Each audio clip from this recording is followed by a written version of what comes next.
Thank you, Mr. Cox. Good evening, parents and graduating students of St. Mary's. Today is a special day. Well, students, we made it.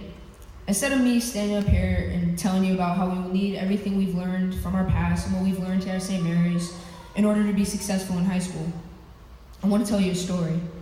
A story that I hope changes the way you appreciate the people around you, especially your parents. And I hope this story changes the way you see yourself. When I was young, I had it all.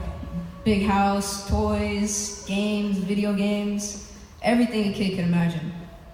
But I had no idea how blessed I really was. I didn't realize how much hard work my family had done just to provide a good life for my brother and I. When I was about 7, I became spoiled real quick.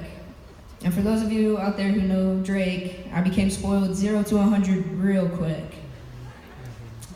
I pushed the people who cared about me the most away. And worst of all, I got so mad one time because I had to take my dog for a walk that I took a bat and I hit my brother in the back with it. Then I hit our front door and cracked it. So Christian, if you're out there, my bad. Sorry about that. After that, I didn't see anything other than the walls of my room for the next 2 weeks. Then once I got out of my room, I got an airsoft gun. I don't know what my parents were thinking on that one, but anyway, from point blank range, I shot my big brother in the back again. Not once, not twice, but 3 times. And once again, I didn't see anything other than the walls of my room for the next 2 weeks. From then on, my brother and I hated each other. I mean, no surprise there, but we couldn't stand each other. And we would be so rude to each other, and we treated our mom and dad horrible. We would just be so mean to them. And it got to a point where my dad had enough. So he wrote a letter to my brother and I. And when I tell you this was the biggest letter I have ever seen, I am not joking. This looked as if it were about 40 pages front and back. And as I read this letter, my dad explained how spoiled and rotten my brother and I had become. And it was his fault, as he had given us everything in the hope that we wouldn't have to suffer and struggle like he did growing up. My dad kept going on about what the real world was like and how it's not always sunshine and rainbows, and how it can be in a very mean, tough, and dark place. My dad talked about giving my brother and I so much. He had actually robbed us of the chance to know what it was like to work hard for something and how good it felt once you succeeded.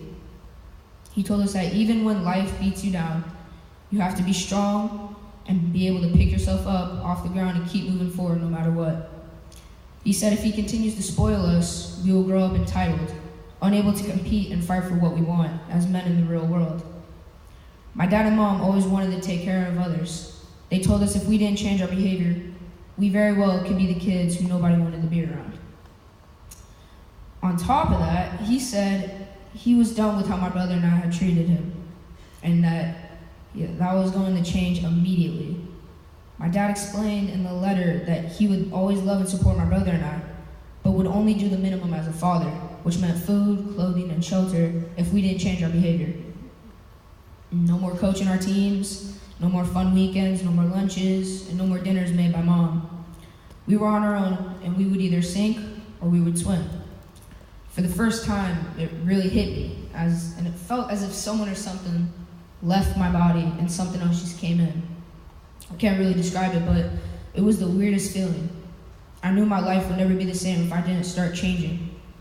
From then on, I treated my mom and dad like queens and kings because I realized how much they did for me and that I wanted to be the kind of person who people liked and could look up to. So Dad, wherever you are in this audience, thank you for that letter, because that letter changed me and shaped me into who I am today. The meaning of this whole story is just to get everyone to realize how blessed we really are, and to realize what amazing people are around you. And right now, I want everyone to do something. Just raise your hand if you woke up this morning. I know it's kind of an obvious question, but... Alright, so everyone. But see, to some people in some neighborhoods, if they wake up and are able to live another day, it's a true gift from God, and most of us here take that for granted. As you leave here today, do remember the memories, the friendships you've made, and the things you've done here at St. Mary's, but leave here a different person. We're leaving, and we have a new chance to treat people with kindness and love, and a new chance for you guys to become the people you want to become, and a new chance for all of you to realize how truly blessed you really are. So love your family and keep them close, Because as you go down whatever path you might take in high school, in college, and in life, nobody will love you and care for you as much as your family. And don't do what I did, as in don't push your parents past the limit so you can find where the limit is. Don't do that. Love them, hug them, care for them, and thank them for everything. Even the little things. Even if it's grabbing you a fork at dinner, thank them. Even if it's driving you to school, thank them. Leave here a new person with a new attitude. Thank you for everything, St. Mary's, and thank you for all the love and kindness you've shared with me. You guys have truly become part of my family. I know I will never forget this place and the people in it. This place is amazing, and I hope it stays that way. I only hope each and every one of you students feels the same exact way. Finally, thank you, Mom and Dad, for shaping me into the person I am today. You guys have blessed me with a wonderful life and have shown me the true meaning of hard work and love. And you guys have given me a chance to go out and do something with my life.